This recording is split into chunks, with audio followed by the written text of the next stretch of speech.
Hello everyone, स्व अध्ययन पर स्वागत है। आज हम कक्षा 6वीं पाठ्य विषय जो देख कर भी नहीं देखते पाठ का प्रश्नोत्तर अध्ययन करेंगे। प्रश्न 1। जिन लोगों के पास आंखें हैं वे सचमुच बहुत कम देखते हैं। हेलन केलर को ऐसा क्यों लगता था? उत्तर: जिन लोगों के पास आंखें हैं वे सचमुच बहुत कम देखते हैं। हेलन केलर को ऐसा लगता था। वे स्वयं नेत्रहीन थी। जिन वस्तुओं को स्पर्श कर वे रोमांचित होती थी, उन्हीं वस्तुओं को देखकर उनके मित्र जो देख सकते थे साधारण प्रतीत होती थी उन्हें। वे कहा करते कि कुछ खास नहीं देखा। प्रकृति की सुंदरता का जादू उनके मित्र देख नहीं पाते, जबकि वे उन्हें बिना देखे केवल स्पर्श से ही रोमांचित हो जाती थी। शायद यही कारण होगा वे सचमुच कम देखते होंगे। प्रश्न 2। प्रकृति का जादू किसे कहा गया है? उत्तर: ऋतुओं में परिवर्तन, पेड़ की पत्तियों की विभिन्न बनावट, पेड़ों की छाल में विभिन्नता, वसंत के मौसम में स्वतः कलियों का खिलना, फूलों की पंखुड़ियों की घुमावदार बनावट, बागों में मीठे स्वर गाते पक्षी, कलकल करते हुए झरने, मुलायम मखमली कालीन के समान फैले घास के मैदानों को प्रकृति का जादू कहा गया है। प्रश्न 3। कुछ खास तो नहीं? हेलन की मित्र ने यह जवाब किस मौके पर दिया और यह सुनकर हेलन केलर को आश्चर्य क्यों नहीं हुआ? उत्तर: हेलन की मित्र जब जंगल में 1 घंटे घूमकर वापस आई तब हेलन ने पूछा, क्या देखा? इस प्रश्न के उत्तर में हेलन की मित्र ने कहा, कुछ खास नहीं। इस उत्तर को सुनकर हेलन को आश्चर्य नहीं हुआ, क्योंकि वह ऐसे उत्तर सुनने की आदी हो चुकी थी। अक्सर लोग कहा करते थे कि कुछ खास नहीं देखा। प्रश्न 4।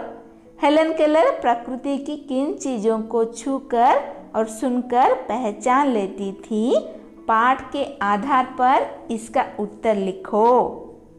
उत्तर: हेलन केलर भोजपत्र की चिकनी छाल, चीड़ की पेड़ की खुरदरी छाल, कलियों और फूलों की बनावट को छूकर पहचान लेती थी। चिड़िया के मधुर स्वर को सुनकर भी पहचान लेती कि कौन सी चिड़िया बोल रही है।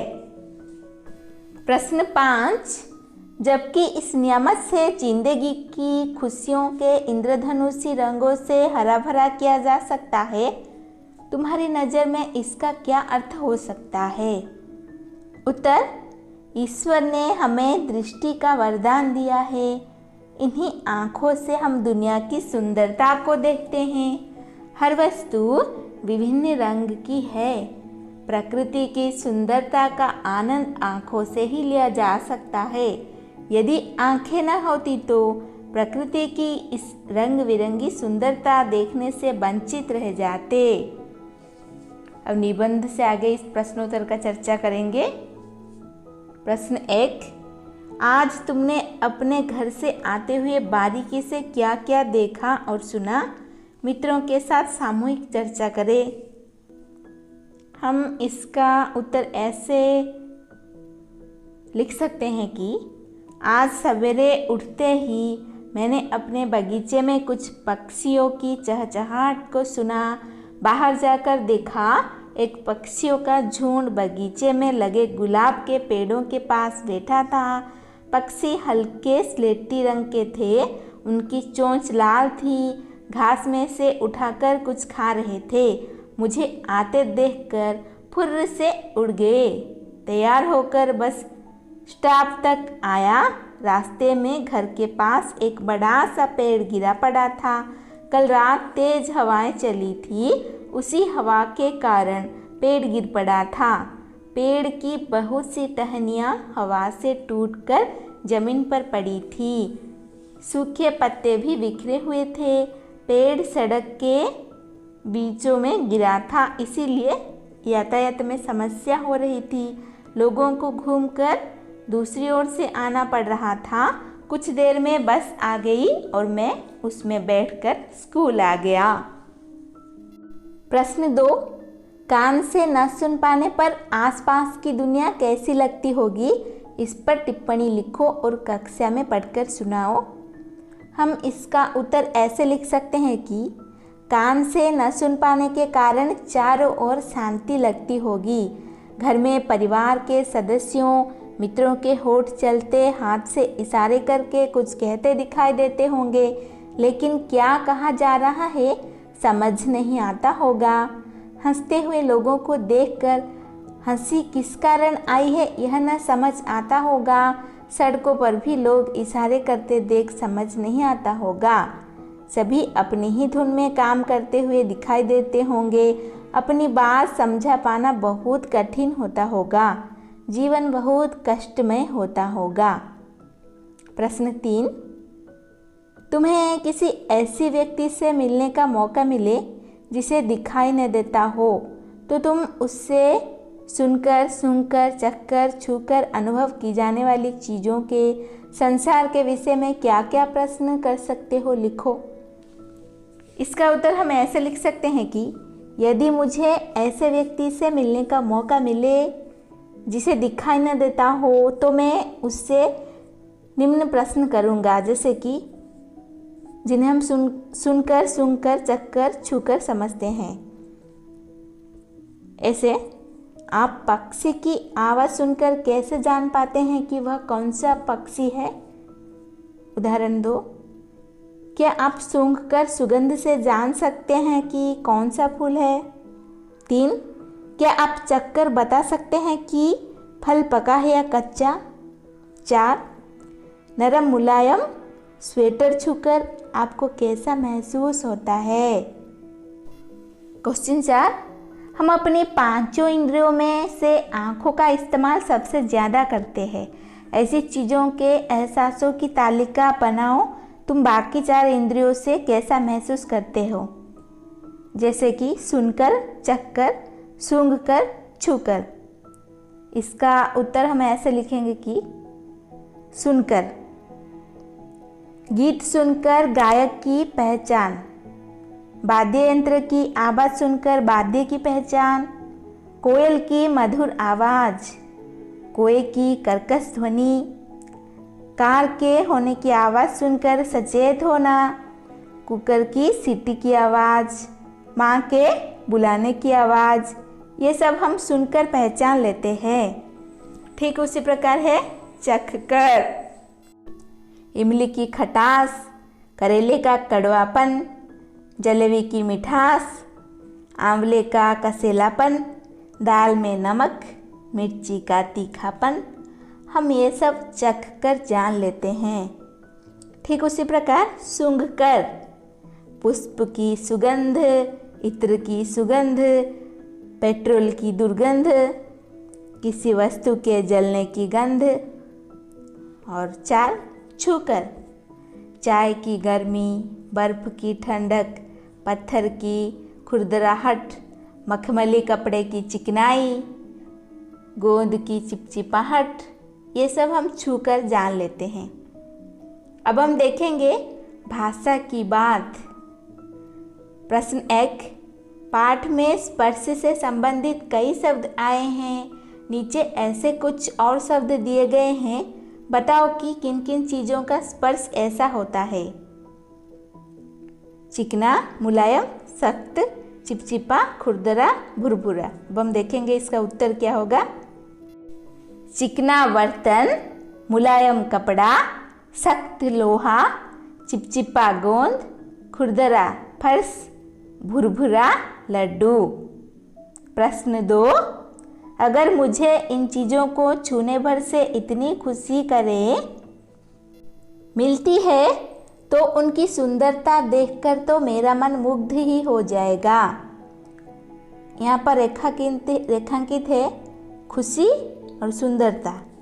ऊपर रेखांकित संज्ञाएं क्रमशः किसी भाव और किसी विशेषता के बारे में बता रही है। ऐसी संज्ञाएं भाववाचक कहलाती है। गुण और भाव के अलावा भाववाचक संज्ञाओं का संबंध किसी की दशा और किसी कार्य से भी होता है। भाववाचक संज्ञा की पहचान यह है कि इससे जुड़े शब्दों को हम सिर्फ महसूस कर सकते हैं, देख या छू नहीं सकते। आगे लिखी भाववाचक संज्ञाओं को पढ़ो और समझो।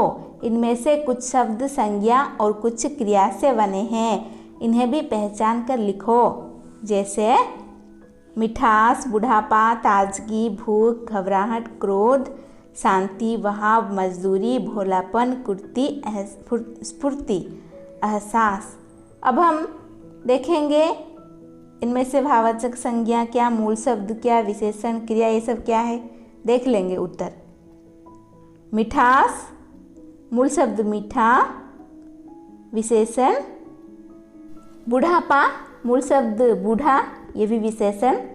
ताजगी, मूल शब्द ताज़ा, ये भी विशेषण। भूख, मूल शब्द भूखा, ये भी विशेषण। घबराहट, इसका मूल शब्द घबराना, घबराना एक क्रिया है। क्रोध, मूल शब्द गुस्सा, ये भाववाचक संज्ञा है। शांति, मूल शब्द शांत, ये विशेषण है। वहाव, मूल शब्द वहना, ये क्रिया है। मजदूरी, मूल शब्द मजदूर, ये संज्ञा है।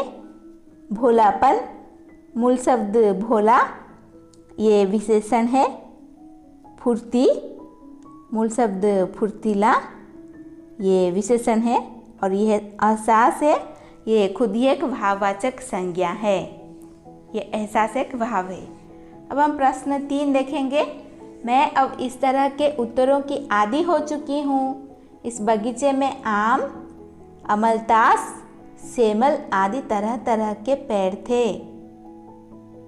नीचे दिए गए दोनों वाक्यों में रेखांकित शब्द देखने में मिलते जुलते हैं, पर उनके अर्थ भिन्न हैं। नीचे ऐसे कुछ शब्द दिए गए हैं, वाक्य बनाकर उनका अर्थ स्पष्ट करो। यहाँ पर देखो, आदि और आदि, दो आदि है, एक दीर्घ इकार, एक ह्रस्व इकार दिए गए हैं। देखेंगे उत्तर। अवधि, अवधि। और, मैं, दिन, दीन, मैल, मैल, सिल, सील। इसका सब हम उत्तर देखेंगे वाक्य में प्रयोग करके। अवधि यानी समय सीमा। परियोजना करने के लिए 10 दिन की अवधि निश्चित की गई है। अवधि, दूसरी अवधि दीर्घिकार, ये एक भाषा है। रामचरितमानस की रचना अवधि भाषा में की गई। मैं यानी अंदर। तालाब में मछलियाँ तैर रही हैं। दूसरा मैं यानी हम खुद। मैं अपना गृह कार्य कर चुका। मेल यानी मिलना जुलना। दोनों बहनों में बड़ा मेल है। दूसरा है मेल यानी मेला, गंदगी।